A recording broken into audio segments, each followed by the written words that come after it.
Hello. I think after listening to you all this morning at lunchtime, I kind of felt like just chucking this all in the bin and rewriting it. Especially because I don't think I just wanted to be responsive and kind of react to what's happening. And I wanted this to reflect it, but I'm not going to scrap it. But I might change the end of it because it has made me want to take action. So I'm just going to jump straight in. About 14 years ago, I asked a question about singing that seems unfathomable now, and it is even more baffling because I asked this question at a time in my career when I think I should have had a better grasp of the fundamentals of the voice. I was playing a lead role in the West End. I was 8 years into a treatment plan for voice loss, being seen by top coaches, ENTs, SLTs, and the question I asked myself, standing in the wings, about to go on stage, was, do you breathe in or out to sing? And I genuinely, at that point, that far into my career, did not know the answer. And it seems crazy, but I really didn't know the answer because something had happened that had disabled me that far from my own instinct and my own sense. So, at the end of that job, I walked into my agents and I said, I'm not going to sing anymore, and I haven't performed in public since. So 14 years on, I am asking the same question that we're all asking today, really. Again, another story. Why didn't that treatment plan work for me? And I'm going to look at it through the lens of a vocal coach, myself. And also, we're going to be having Joanna Kasdan's clinician's eye on the case as well. Now, we have a rare privilege here that I hope is going to help us learn why this didn't work. And it is a privilege that is going to remove one of the most common obstacles in successful vocal rehabilitation. And that privilege is I can read my own mind. And that is something that I will never, ever have the luxury of with any of my own clients. So how would I treat myself now? Bearing in mind, I've got about 5 minutes to nail this second time round. So I would start by warning myself that the fear of the thing was far more impactful than the thing itself. The nodules were soft and easy, and there was a little bit of reflux, but the idea of losing my voice was what was going to get me. I would tell myself that the only way that I would survive this was to build a new relationship with my voice, one with understanding, mindfulness, compassion, and awareness, like a good marriage or friendship. Your voice is your partner, I'd say, part somatic, part autonomic, part response, part trainable. It is responding to your energy levels and your hormones and your moods, just like you are. I would say, Rachel, your perfectionist mindset has left you with no option but to fail. And I would provide myself with some nice juicy research just to prove that play optimizes learning. I would explore exercises together that would enhance what was already feeling good and to refer my attention away from the negative. Thank you, Ginevra, for that one. I would insist that I didn't ever rehearse tricky phrases in context, ever again. Knowing I was an overthinker, I can read my own mind, I would tell myself to build my own understanding, to stop walking into every room asking to be saved. I'd say respect the knowledge of the experts, but you are the only one who is with your voice 24/7, and if you don't fill the gaps in your knowledge, then fantasy is going to insert itself. Do you breathe in to sing? How did I think that? So I'd say go and fall in love with knowledge and accept that the more you know, the less you know, but don't let that overwhelm you. Ingest that information with mindfulness. Mindfulness for 2 reasons.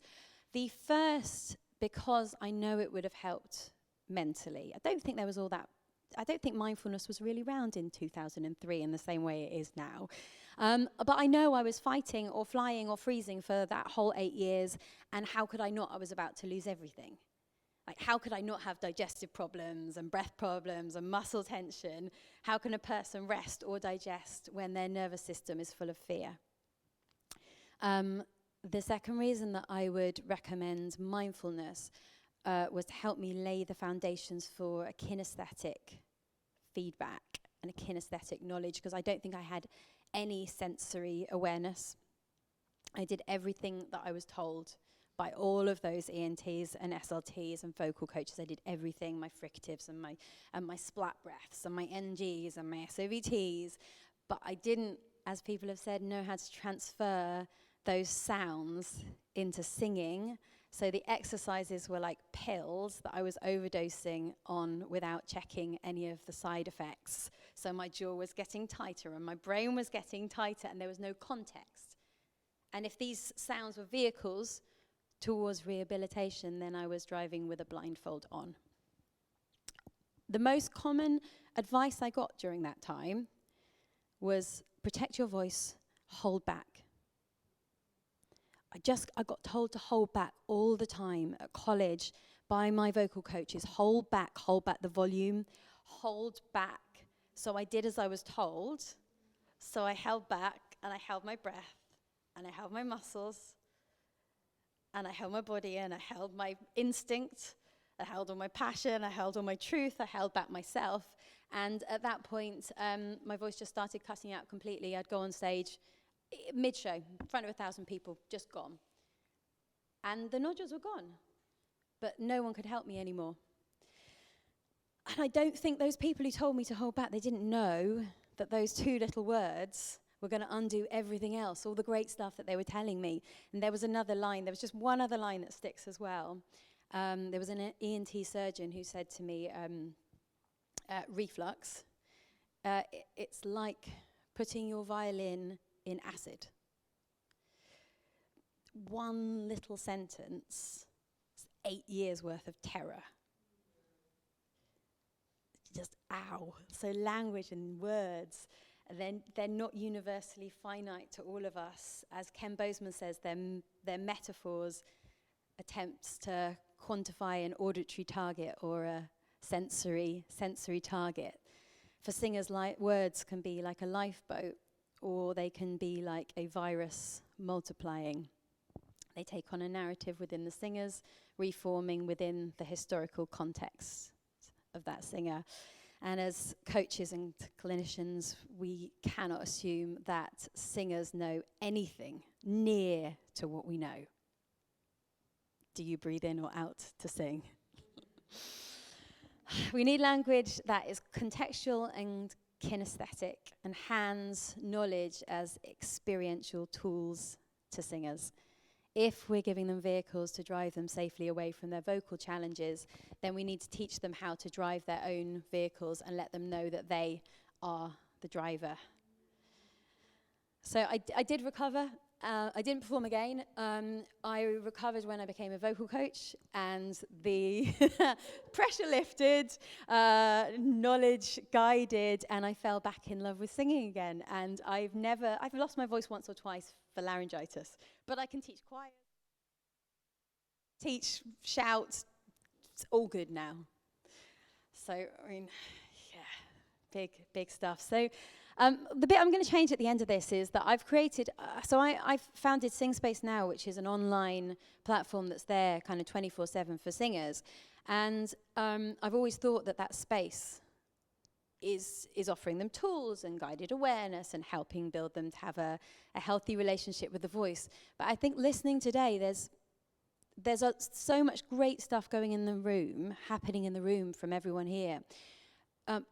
But our biggest challenge is what's happening that for these other kind of 24 hours a day. No matter what we do, that singer is with their own voice the rest of that time.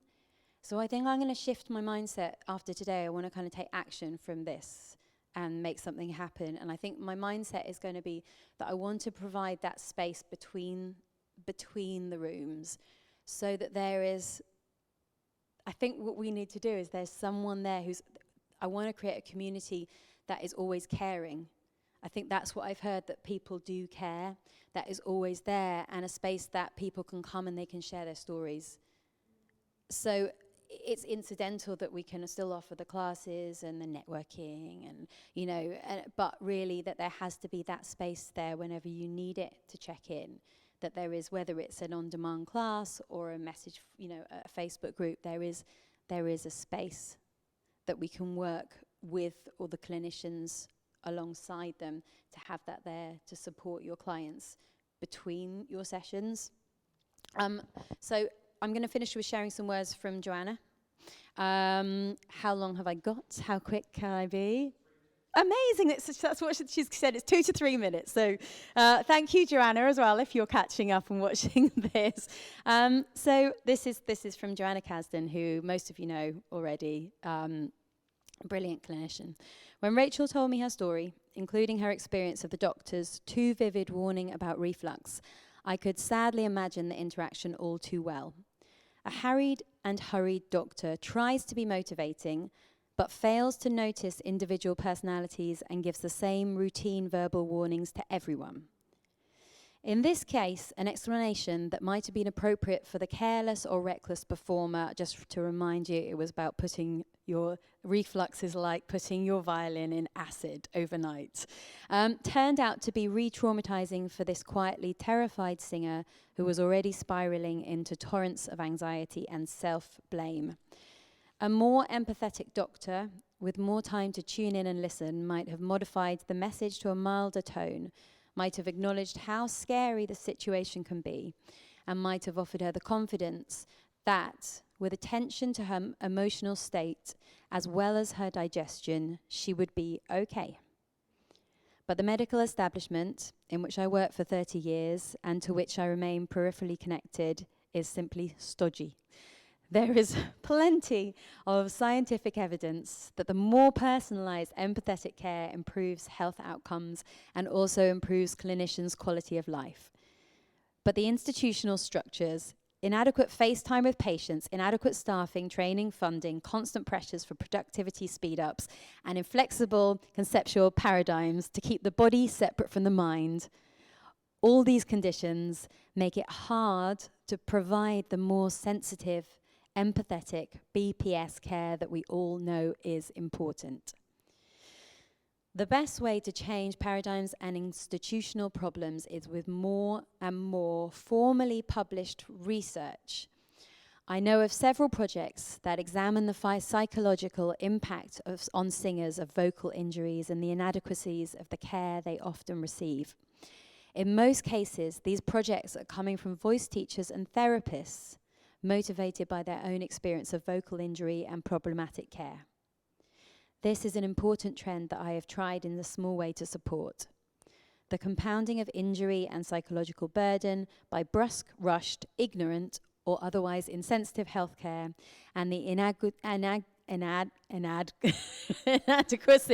inadequacy or absence of mental health care for vocal injuries are emerging as significant sub-areas that are worthy of more investigation and publicity. I still believe that healthcare providers are human, do care, and want to do better, even when we don't show our concern the right way. So please keep taking these issues seriously, get organized, do surveys, get data, get published, submit your work to medical conferences, and get your advocacy voices heard, which I think everyone in this room is doing. So bravo.